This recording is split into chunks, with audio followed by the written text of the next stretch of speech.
Good evening, everybody, and welcome to a wonderful event, Through a Glass Starkly, a Sherlock Holmes adventure, written by Richard T. Ryan. So we're going to have a little bit of an introduction to MX Publishing, which is ourselves. And then we're real treat tonight. We're going to have a live audiobook reading from the internationally acclaimed actor, Luke Barton. And then we're going to open up to a author and narrator Q&A. There is a chat window and there's also a question and answer window. So feel free to post into the chat window where you're from, city and country, and also in the question window or the chat window, add in your questions ahead of the Q&A for the authors and narrators. We will be running for maybe 20 minutes, 25 minutes, and then we will be going into the Q&A. So a very quick introduction to MX Publishing. We were founded 15 years ago in 2006, and we've become the largest Sherlock Holmes publisher in the world. We've got about 150 authors around the world, many in the USA, but I think at the last count, it was something like 40 different countries around the world. We have published over 500 books and printed over 2 million books, many of which were in other languages around the world, like Italian and Russian and Polish, etc. We do print and ebooks, and recently we've been growing very fast in audiobooks, art, and some merchandise as well. We are a social enterprise. We don't have any directly employed staff. Everybody is a volunteer in the business, and we support 3 major causes around the world: Stepping Stone School in the UK, Happy Life Children's Home in Kenya, and the United Nations World Food Programme. Very quick introduction to those 3 things. Stepping Stone School is a school for children with learning disabilities. We've been working with them since 2009. The connection with Sherlock Holmes is that Stepping Stone School is based at Undershaw, the former home of Sir Arthur Conan Doyle. He wrote Hound of the Baskervilles and many of the Sherlock Holmes stories there. We've raised over $75,000 for the school over the years, and we do lots of events and awareness, including enabling them for Zoom. So we've actually performed some of these events from that beautiful building that you see in front of you today. Very close to our hearts is Happy Life Children's Home in Kenya. That's a picture of my wife with some of the kids. It's a baby rescue project. We've been working with them since 2012. Myself and Sharon are mentors there. We spend every Christmas at Happy Life since 2012, apart from this year. So we're really sad. This is the first year we've not been able to be there with the kids. We work on events, awareness and projects. And last year we did a super fun project, which was for every Sherlock Holmes book that was bought on our website in 2020, we planted a tree. We actually had to stop the project in September because we'd done too many trees. We actually reached our target, which was 1,000. So we've actually been planting those trees now at the Happy Life project in Kenya. The final project we support is the United Nations World Food Programme. We've been involved with their innovation project and the innovation accelerator since 2017, and I'm involved with them as a technology mentor. I've been involved in boot camps, one-to-one mentoring, and was absolutely massively humbled last year when the project won the Nobel Peace Prize in 2020. So it's a wonderful project that we're involved with. One of our biggest campaigns and projects that we work on is the MX Book of New Sherlock Holmes Stories.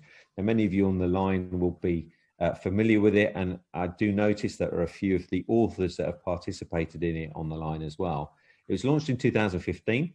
It's now gone to a huge 24 volumes. We do hardbacks and paperbacks and ebooks, etc. Over 150 authors have participated. We've had some amazing names take part, including Lee Child, who wrote the Jack Reacher books and the Jack Reacher movies, Jonathan Kellerman, etc. Over 500 stories, over 8,000 pages. I think it's about 2 million words in print now. We're producing 4 or 6 new volumes every year, and we get lots of great reviews for that. The other project that we started working with two years ago is a really cool new project, which is Dear Holmes.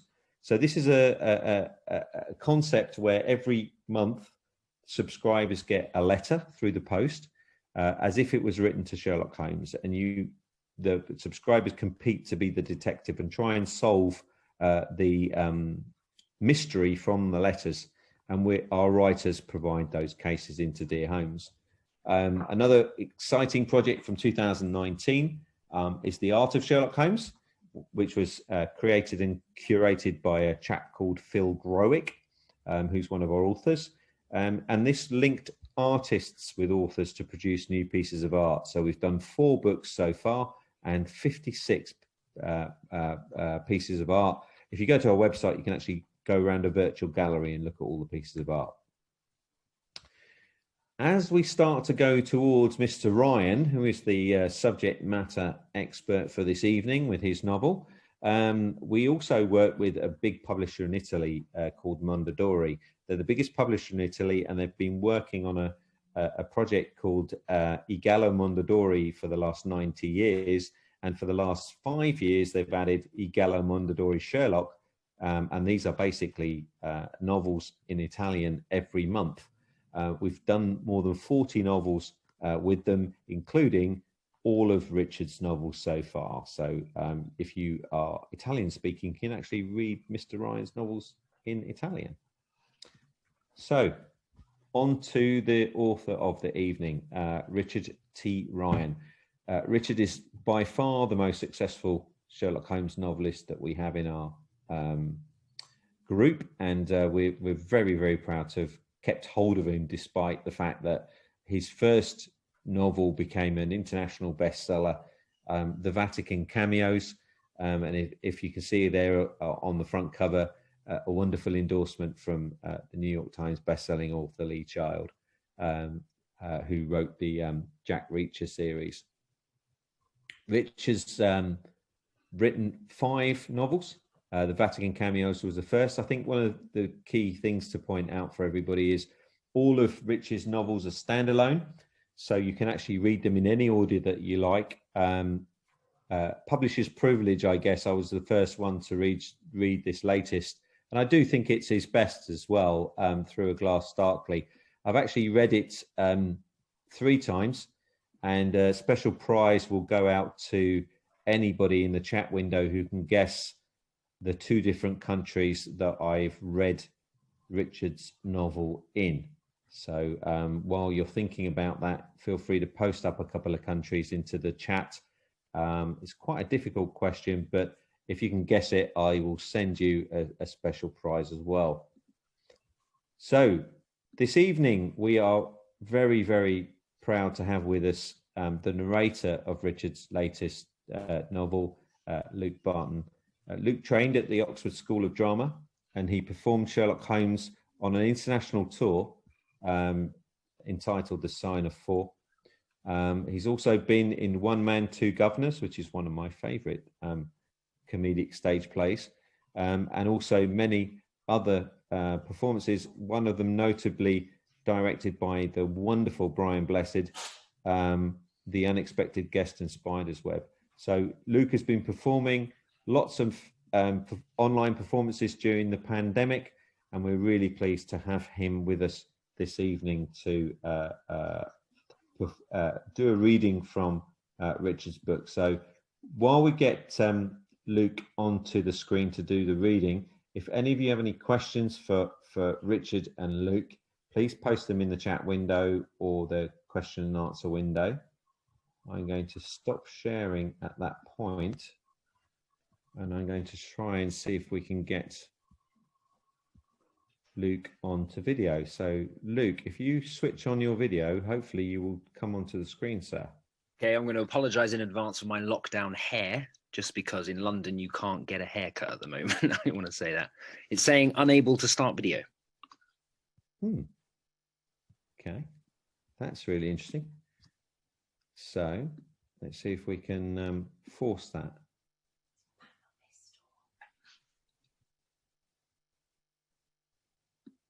Okay, I'm going to make you the host. Let's see if that'll let you do that. Come on, you're now the host. Look at that. Hello. That kind of fixed it straight away. So without further ado, Luke, if you can take it away. Absolutely. Chapter 1, June 1907.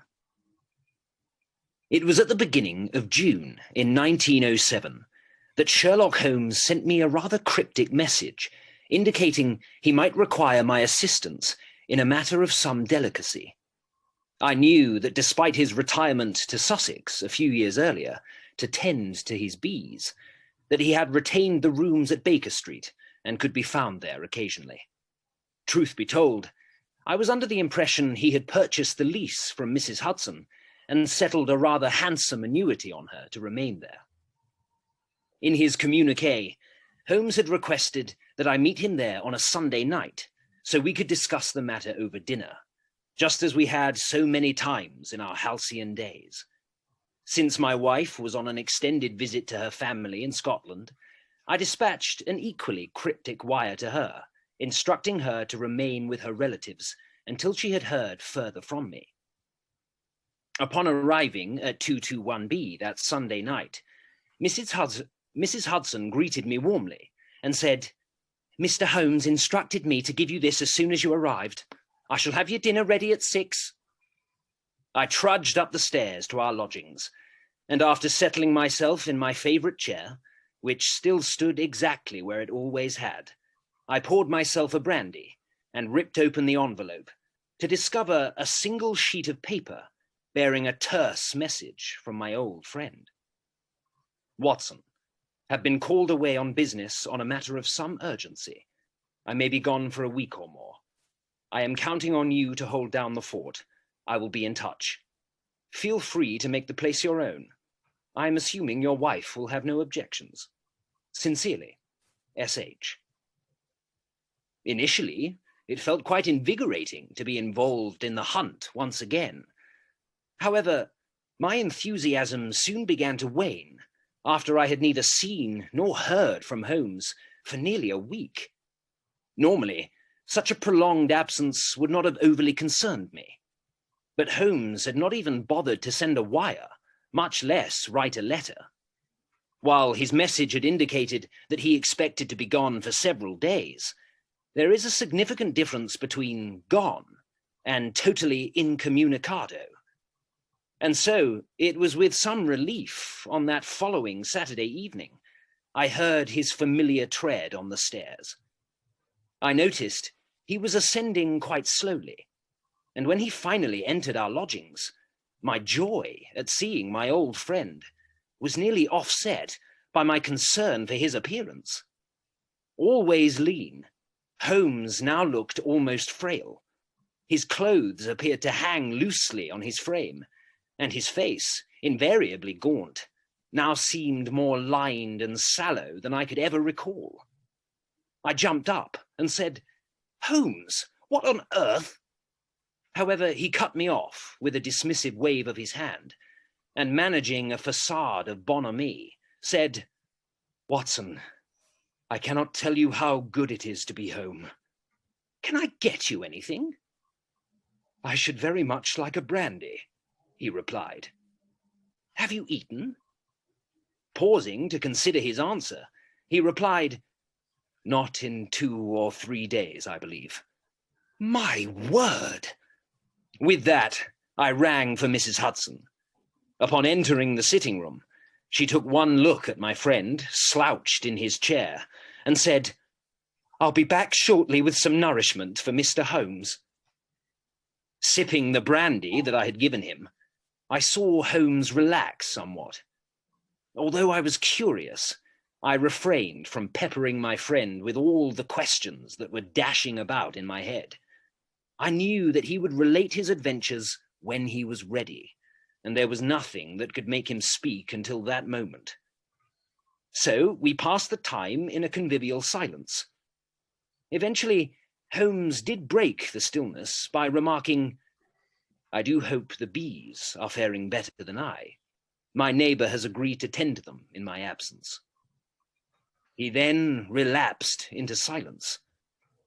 Some 20 minutes later, Mrs. Hudson knocked on the door and entered with a tray bearing a platter of sliced beef, a bowl of hearty brown gravy, and several thick slices of bread, which she placed in front of Holmes. I was planning to go to the market tomorrow, she said, so things are a bit short in the kitchen. If you prefer, I can prepare you some eggs and a rasher of bacon. No need, Mrs. Hudson, replied Holmes, with his mouth already full.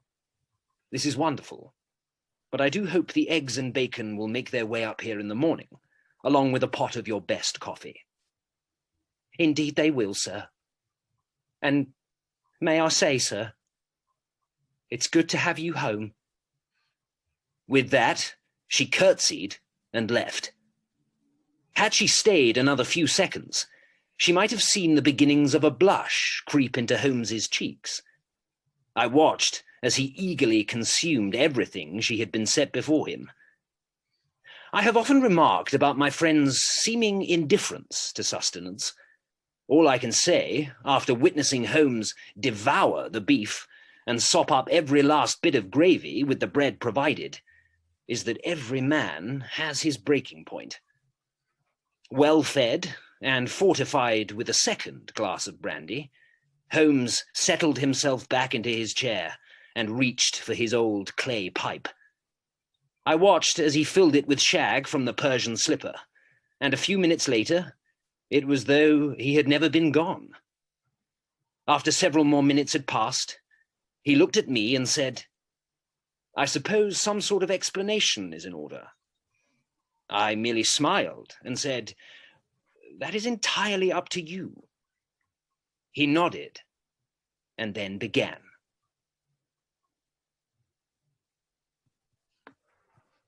Fantastic. What a great introduction to the book, Luke. Let's try and get Richard on the camera as well. Rich, do you want to turn your camera on? And for everybody who is online, if you'd like to post some questions in the chat window. It says the host has stopped it, Steve. Oh, the host has stopped it. That's you now. That is me now. Let me try and see if I can allow that. Very high tech, this. It is. So for those of you that are listening, if you haven't told us where you're from, please do. We have people from all over the US, the UK, Germany, Ecuador, and Jamaica on the line. If you have another country, please do let us know. Try that. That might work now, Rich.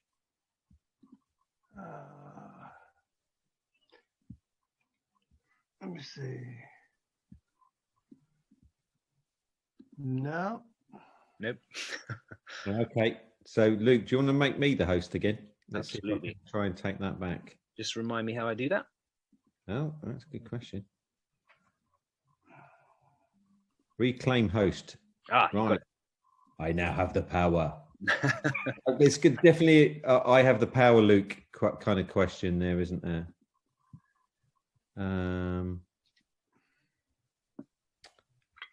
Wow. I don't know why we don't have the video. So if you press the video button, will that let you come on? If I press the video button, it still says you cannot start your video because the host has stopped it. Wow. Okay. So this gives everybody a time to post in all their questions while we try and work out how we get the video working.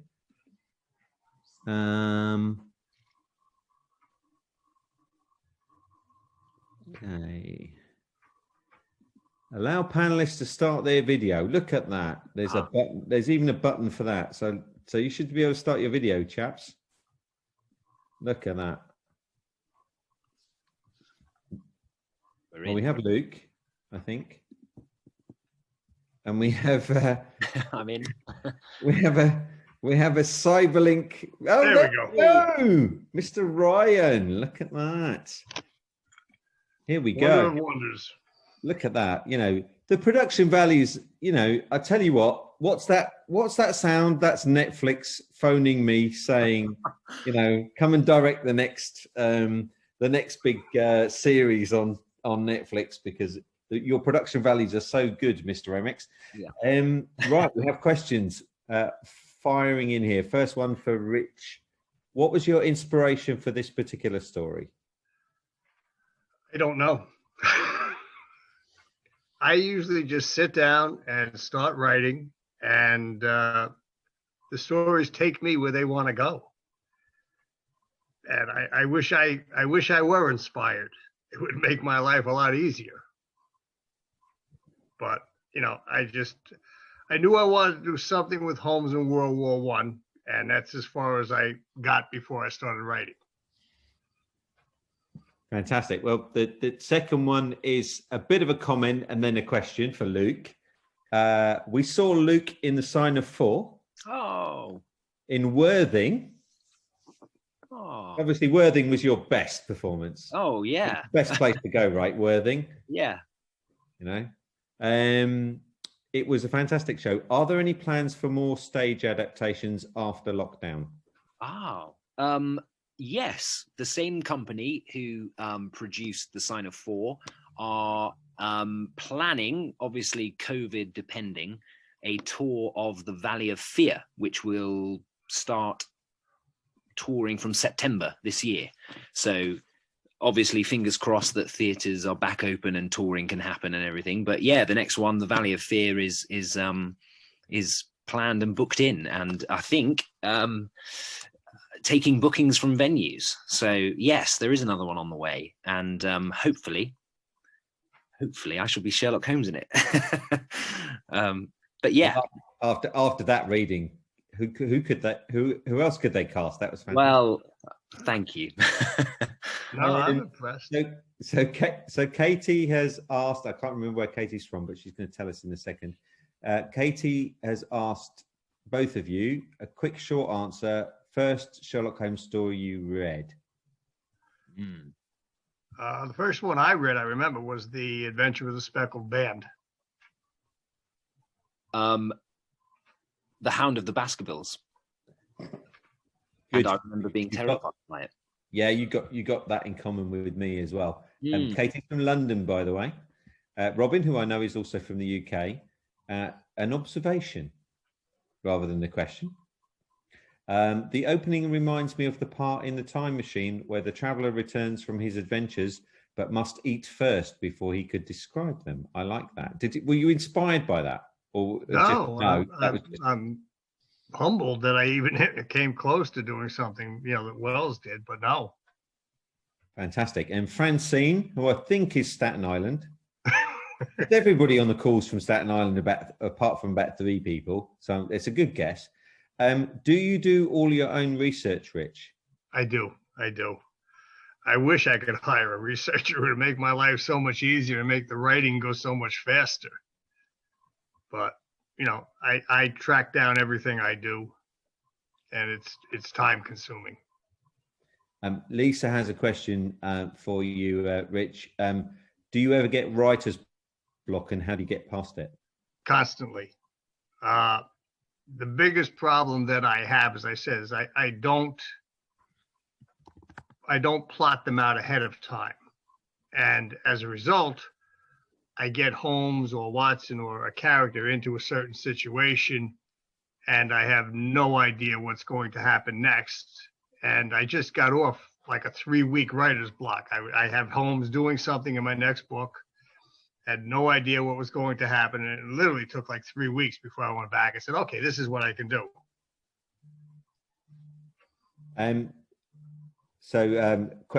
Point from Mark and a question.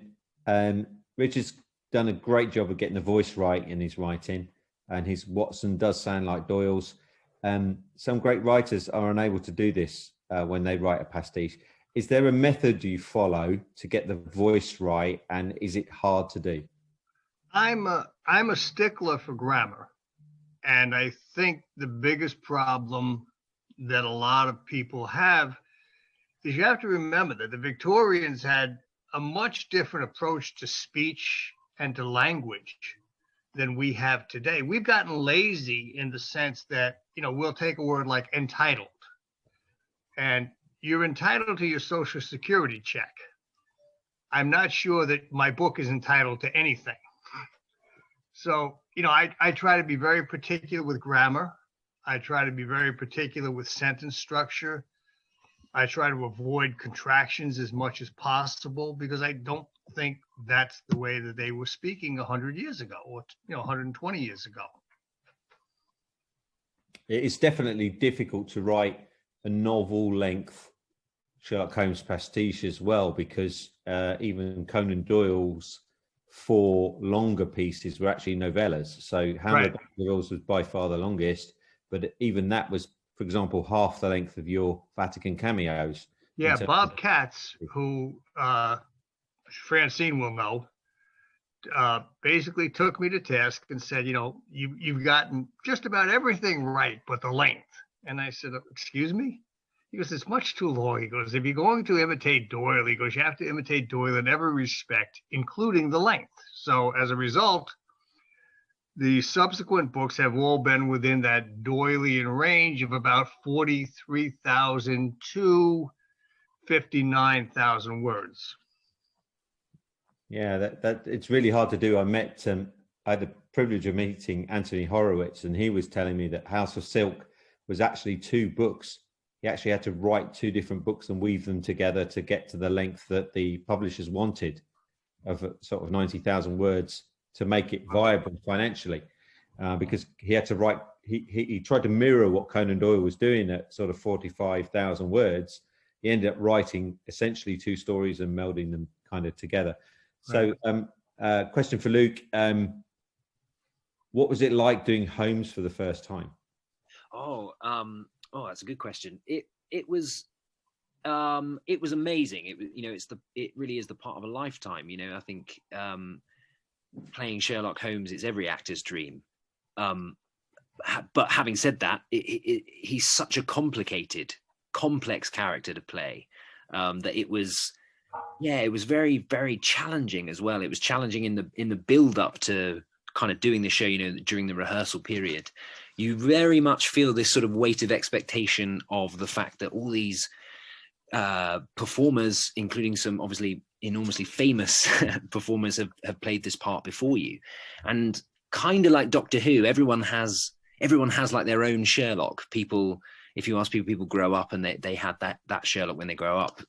Most people my age, obviously, it's Benedict Cumberbatch, but for many it's Brett, it's Rathbone as well. So yeah, you kind of really feel that sense of what's my Holmes going to be like, and what will people think? I mean, when we were on tour, we had people coming who were dressed in the deerstalker and the cloak and everything, with a pipe, really kind of like Sherlockian hardcore fans, and you really want to impress them. You really want them to go, yeah, good, enjoyed that. It was quite nerve-wracking, but what a part, so complex. And I think even by the end of the tour I was like, I don't know if I missed that kind of aspect, or I wish I'd done a bit more of that. But hopefully in the future, if I get to play him again, then I'll get to have another bash. Well, I must admit, I feel a huge amount of guilt now asking you to narrate the Jeremy Brett is Sherlock Holmes book. No. The weight on your shoulders must be huge. No, it's fascinating because Brett had exactly the same experience. He talks very candidly about going, I played all these complex characters like Hamlet and Macbeth, and they're a walk in the park compared to that creature in, I think he was the creature in 221B Baker Street. So yeah, it's nice that even an actor of Brett's caliber had that sense as well of, oh my god, all these famous actors have played it before, and you really want to nail it, and you doubt yourself all the way through it. But that was quite reassuring, actually. We actually published the script of a play that was performed all over the north of England, which is called The Curse of Sherlock Holmes. Right. And it's Brett. Many people said that led to Jeremy Brett's demise, because he got so obsessed and so involved with playing Sherlock Holmes that it actually affected his health. Yeah. Francine from Staten Island is asking the question: did you watch the Brett series before you did the tour? No, I didn't. I'd seen the odd clip of it, but no, I hadn't watched it. It's something that I'm gonna, after reading the Brett book, it's something that I'm really keen to kind of delve into. Like I said, I've seen the odd clip, but for me, I mean, it was the Benedict Cumberbatch TV series that kind of brought I think loads of people my age back to Sherlock Holmes and kind of really stirred our interest in it. I remember after watching the TV series, that was when I remember, I think I'd read The Hound of the Baskervilles before that and thought it was great. And then kind of didn't read any more of them. And then I watched the TV series and you know, just loved it and went back and read the lot. I used to travel to work on the tube and I used to just get them out and read. And that's when it really kind of, I really devoured story after story after that. But no, it's on my list of Brett performances, Holmes performances. I was kind of conscious of not wanting to watch too many other actors. I didn't want to, you know, get too close to impersonating or thinking, oh, I'll steal that. I was really keen to kind of go, I'm going to build this from the play itself, the script itself, and make it my own a little bit. So you didn't want to channel a particular. No, I didn't. And also I didn't want to be put off by, you know, I mean, everybody says, don't they, that you know, Brett you know, he was such a perfect Holmes. And I think I definitely knew of that reputation. So I was very conscious of, you know, I didn't want to watch one of the episodes and go, well, oh, I can't beat that. I can't even hope to get anywhere close to how good that is. So no, I stayed away, but I am going to watch it because, like I say, having read the Brett book, it's a fascinating read about his process and his experience of playing that part. So we managed to get 36 minutes into the event this evening before we mentioned the C word, and it's down to Scott from Seattle. Any inspiration for stories for Sherlock with the Spanish flu, Rich, given the current 2020 pandemic, or should we just leave that in the past? I'd prefer to leave that in the past. I'm working on a new story. No pandemics in this one. It's set right after Holmes reappears after the great hiatus. So the Spanish flu hasn't occurred yet. Next one's from Catherine. How did you decide upon the title? I have to admit myself, it's a very unusual title. I loved your Merchant of Menace. I thought that was a really nice twist on the Shakespeare. But how did you come across this title? I've always just been enamored of the phrase, you know, through a glass darkly. And I actually decided, believe it or not, that I had a title. Now I had to write a book. And I wanted to play off it. And I didn't realize when I started that Andy Warhol had used the title previously back in the 70s. But I actually had to work the title into the book to almost justify it. You know, there's a phrase where I'm sure Luke is familiar, where Holmes says jokingly, you know, Watson quotes the Bible, and Holmes turns around and quotes the Bible again, something he seldom does. But Watson is a bit taken aback, and I said, oh, and then I had him play off it, riff off the quote. But all the other titles have come after the story began. This one actually started the story. Fantastic. Priya has asked a question back to the book we were just talking about. Which book did Brett book has Luke read? Luke is currently narrating the Jeremy Brett is Sherlock Holmes biography, which was written by a wonderful writer, Maureen Whitaker. It's actually an extract from Playing a Part, which is the full biography of Jeremy Brett. So Jeremy Brett is Sherlock Holmes is actually the Sherlock Holmes section of the Jeremy Brett biography. And I know you're really enjoying doing that narration, Luke. I am, yeah. I'm very much enjoying it. It's just it's everything. It's going into every Holmes story and kind of exploring the intricacies of the narrative, but also and how they brought that to life in the TV show. But yeah, it's going into Brett's head and how he approached the character and the struggles he had and how he used to operate, during the process of filming. And it's a fascinating thing for an actor in particular. It's really, really fascinating. But watching a master at work and hearing some of his thoughts, it's really good. I'm really enjoying it. So a question for Rich from Ashok. Given that you don't plan it beforehand, do you give yourself a time frame? Do you say the next book's going to be done by this date?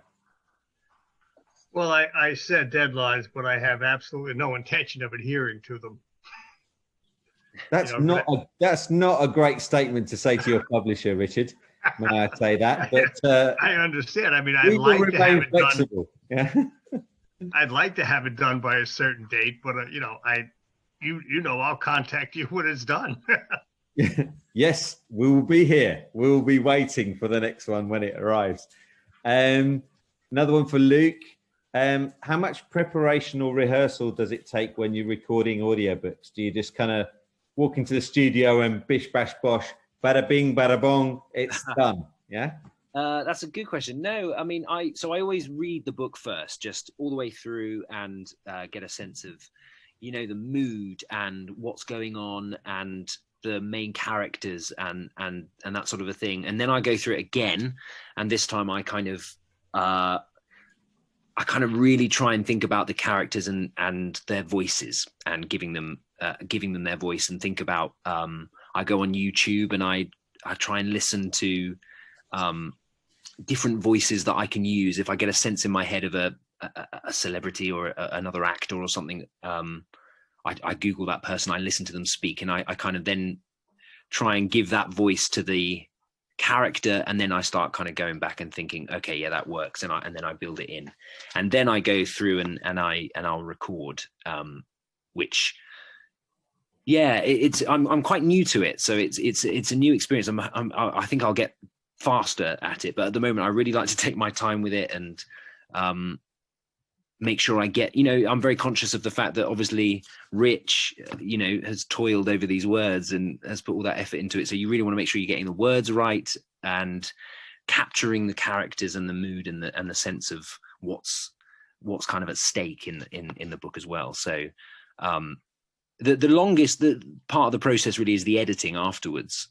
So I have a bit of a home studio, so you're always battling slightly with noise outside, and the bin men come by just as you're middle of a chapter, which is always annoying. But I'm getting a bit faster at it. But it's the performing of it's the best bit. Once you start kind of hearing the voices as you read it. So for example, with Starkley, it's set in 1907. So it's, this is Holmes has retired and he's in Sussex and tending to the bees. So this is a slightly older Holmes and Watson. So I wanted to kind of bring a sense of that into the voice so that people can hear that this isn't the youthful, sprightly Holmes and Watson from, Study in Scarlet. That's kind of how I work. I read it a couple of times, build the characters, get their voices, and then start putting it together sort of chapter by chapter and editing the whole thing.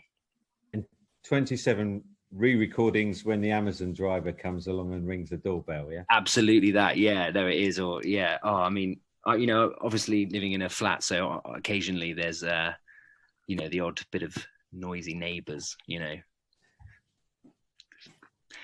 Well, they'll watch this back and they're going to feel real guilty now. Definitely.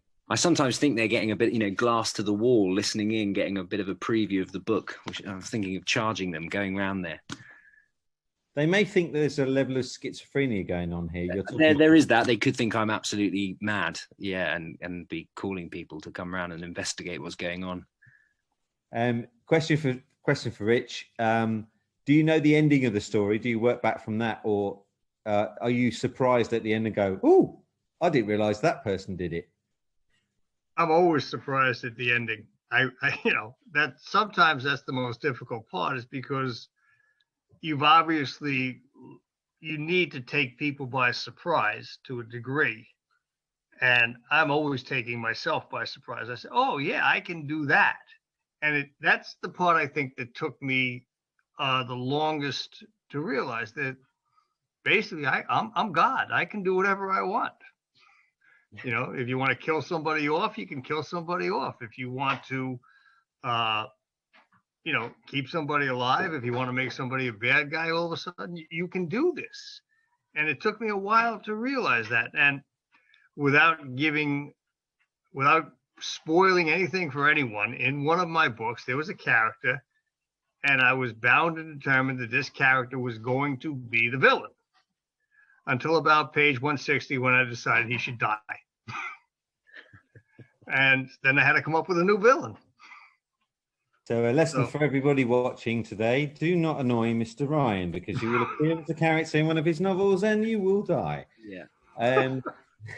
So question from Lisa. Luke, how do you pace yourself for longer novels, such as Sanderson's The Way of Kings, which is over like 1,000 pages? Yeah, I mean,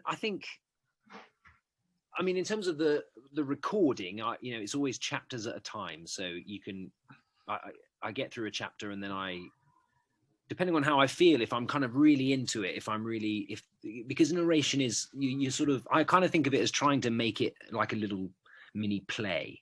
And it is slightly different to an audio play, but that's how I think it works. If it's got a bit of energy and a bit of, you're capturing the energy and the mood and the pace of the novel. So if I'm in the middle of it and I'm really kind of going for it, then I'll roll on and I'll keep going with as many chapters as I can get through. But sometimes, it can be a bit of a struggle. You're not necessarily in the mood, so you're fumbling and you have to kind of leave it and come back to it. But I think in terms of length, I don't know. It doesn't really. I'm not put off by it. I think I just kind of try and break it down into sections, definitely, in terms of like a kind of structure to the novel, and break it down into almost like mini books and the mood of different sections of it, which then change. But I suppose it makes the process longer, because obviously for me, I like to read it a couple of times before, just to get a sense of the characters and build it from there. So it would slow it down. But as yet, I haven't had anything that long. I don't think so. But yeah, that'll be the next challenge. Another question from Lisa for Richard. What do you find the hardest thing about the writing process, apart from your pushy publisher? No, I added that last bit. What's the hardest thing about the writing process? I think it's being inventive. I think it's trying to present something that's new in a very different way. Trying to come up with creative situations that people will not anticipate. The dialogue, I'm okay with the dialogue. I guess the plotting overall is the toughest part for me, because I want the plots to be, oh yeah, I didn't see that coming. And sometimes you're more successful than others, I think, at that. So, question from Deb. Out of your 5 books, do you have a favorite? I think she's thinking, I'm going to buy one of them.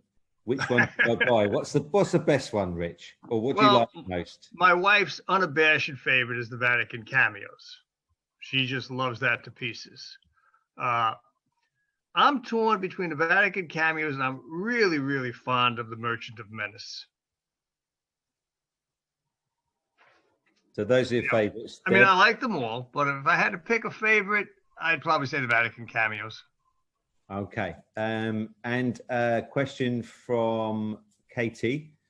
Rich, have you got some favorite non-Doyle authors of Sherlock Holmes stories, and why you like them?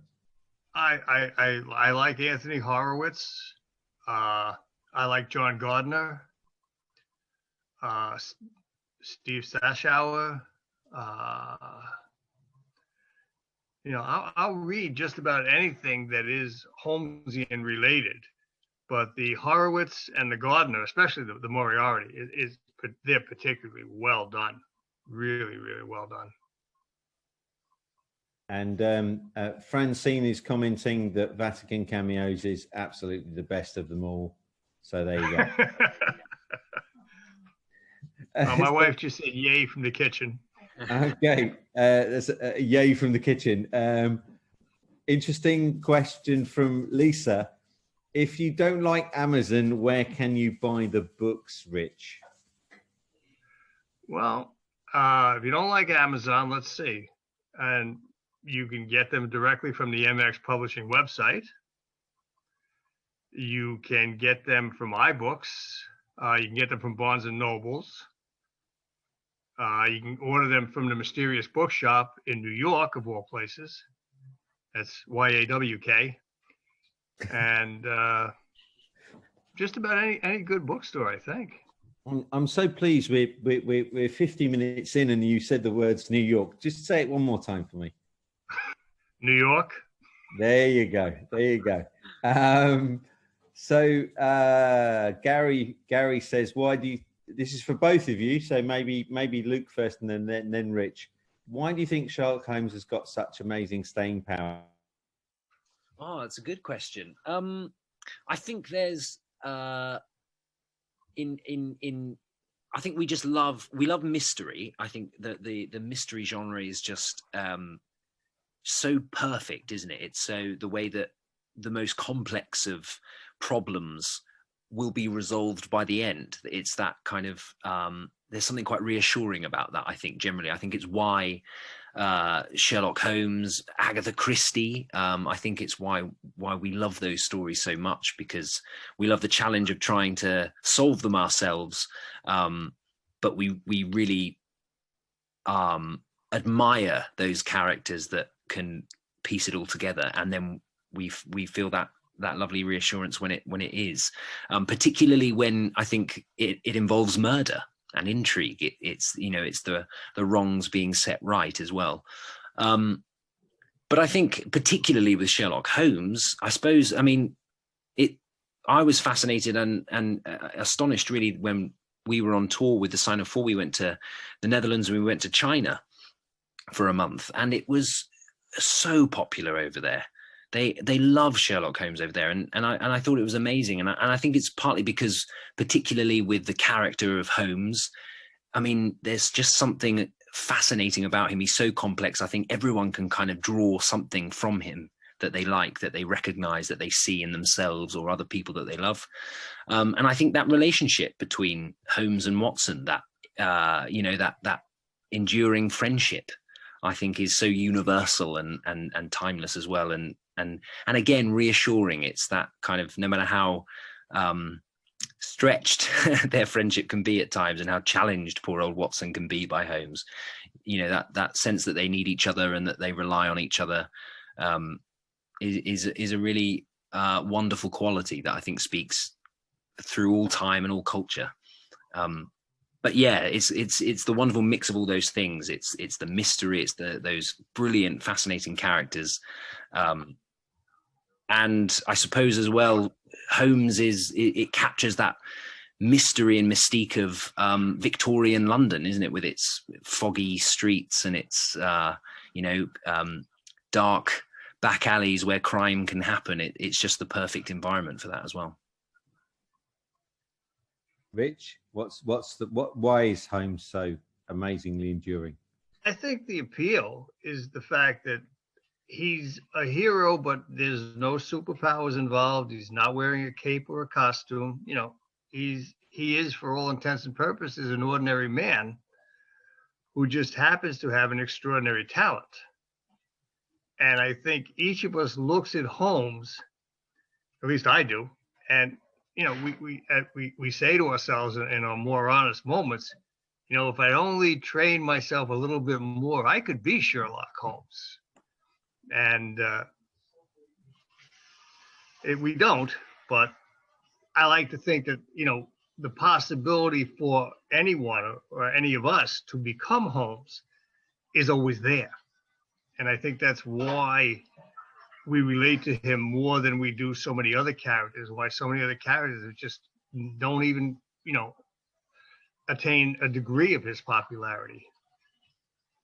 I know you haven't met him face to face yet, Rich, but we have a wonderful author, Ben Cardle, whose stage name is the Deductionist, and his book, the Monographs, teaches people how to become Sherlock Holmes, and it's probably one of the most popular books we've had over the years of non-fiction. And I think there is that desire and that aspiration for people to want to be a bit like Holmes. We have a question from maybe this one to Rich, from Joanna. can Holmes fit in any era, or is he best in the Victorian era?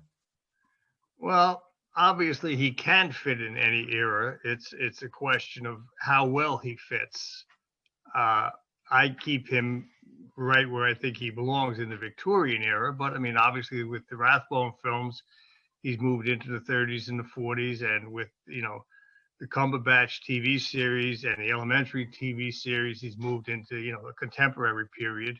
So he can fit anywhere, but where does he fit best? I think where he belongs, in the Victorian era. It's interesting. So, short, quick answer. Luke first. Modern adaptation, favorite one? The Benedict Cumberbatch TV show. Rich? Elementary. I am in love with Lucy Liu as Watson. Well, I think everybody is in love with Lucy Liu as Watson, and I say that very carefully because my wife is about 4 feet away from me. But very good series. I quite like the fact that Elementary is self-contained within each episode. So you apart from a couple of them, you watch an episode. It's very kind of that procedural, opens with a challenge and then completes at the end of the episode. I'm going to throw in a slightly more controversial one in there. House. I love House. I think House is one of the best adaptations of Holmes. No? House is brilliant. It really is brilliant. And Hugh Laurie was just tremendous in the lead role. Yeah. So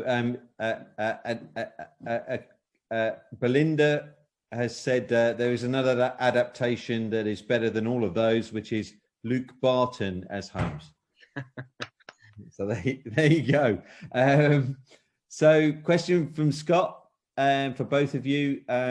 Do you like to see the expanded universe, a bit like Marvel with the different characters, for example, Enola Holmes, or the Robert Downey steampunk versions? Luke, what's your thoughts? Yeah, it's interesting. I started to watch Enola Holmes on Netflix the other day, actually, and I struggled with it, actually. I tell you what, I just missed Holmes and Watson.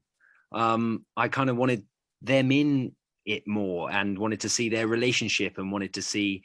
I thought it was brilliantly played, and I thought it was a fascinating character, Enola Holmes, and the kind of almost like she had so many of his qualities, but it just made me yearn for Holmes a little bit, really.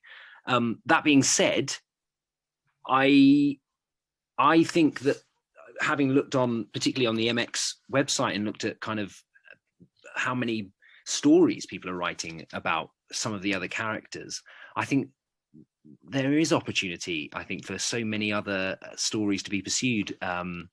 Moriarty, Mrs. Hudson, Wiggins and the Irregulars. I think there's lots of fun to be had there in a kind of extended universe of Sherlock, for sure. So I'm up for it if it works, if it's done well. Yeah, we have a sister imprint which we've launched last year called Orange Pip Books, which caters for those more unusual adaptations of Sherlock Holmes. And we've actually got a book coming out in March which is absolutely fascinating, which is called Wiggins, Son of Sherlock. And incredible writer Dorothy Palmer from Canada, and it's definitely going to create some waves, I think. But there's a question for Rich on Victorian language.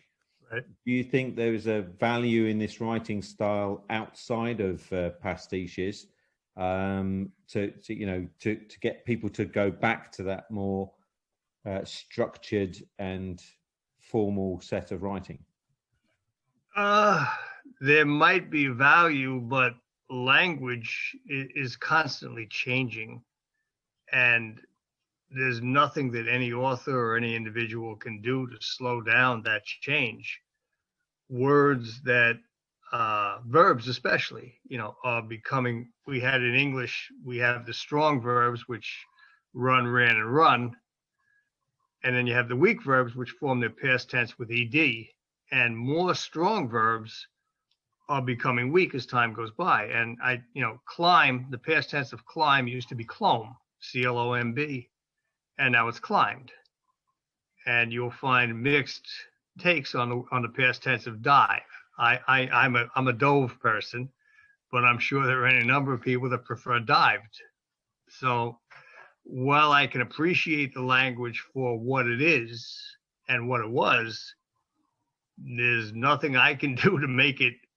It's not going to be set in stone. It's just not going to happen. I mean, look at the words that 5 years ago we would have regarded as slang and have now made their way into our everyday conversation. Whoever heard of an emoji 10 years ago?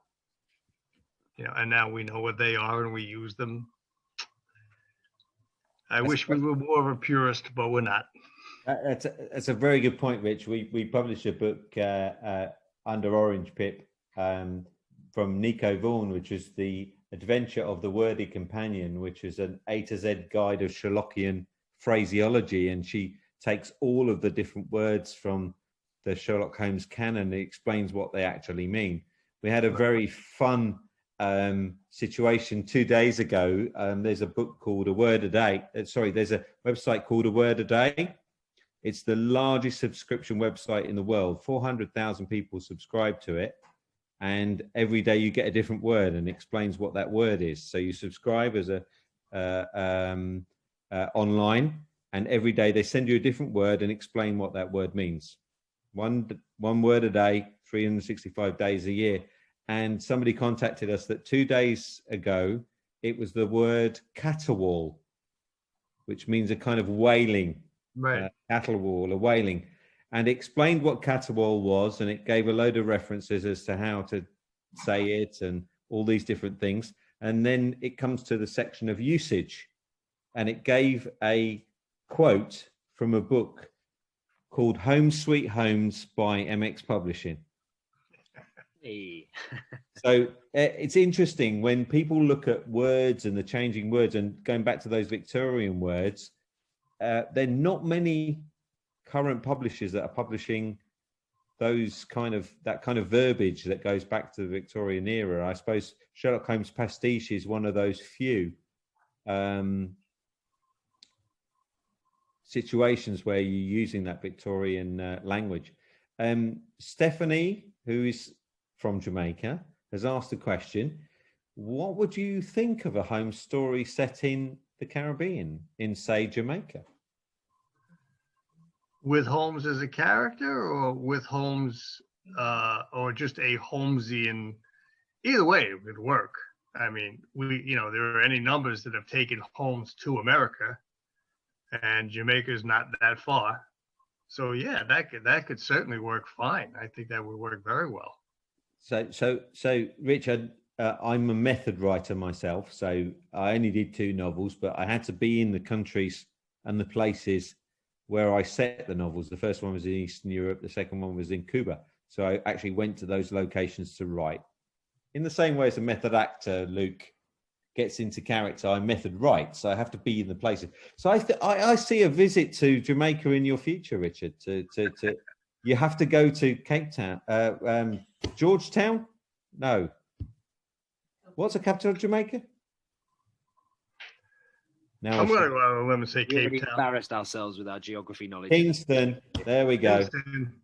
Come on, Kingston Town. We should know that, guys.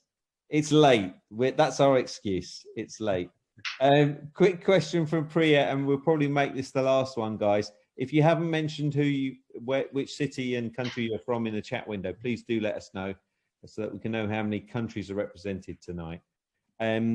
Priya's final question is, do you think Sherlock Holmes can be popular in the virtual world, in terms of one of the things that's very popular now is, video games that immerse you in a like a virtual world where you can become a character? Yeah, I think it's probably going to head in that direction, isn't it? I think, given as you say, the popularity of that medium, I think it could work. I mean, I don't know how it would work as a video game necessarily. I don't know. I mean, I suppose, what could you do? Go around and hunt for clues maybe and solve the crime that way. That might be fun actually. Yeah, well, I think it could work. I think you'd have to learn Baritsu, wouldn't you? You'd have to be kind of Yeah, bit of Victorian martial art and maybe a bit of fencing. Yeah, in that as well. So all that remains is to thank our participants and protagonists of the evening, Mr. We had one thing, Ryan and Luke Barton. So thank you all of you that have dialed in from all over the world. Thank you for Doug in Phoenix, Arizona. So that's another location there. Thank you everybody that's dialed in, and look forward to seeing you all on the next event in a few weeks' time.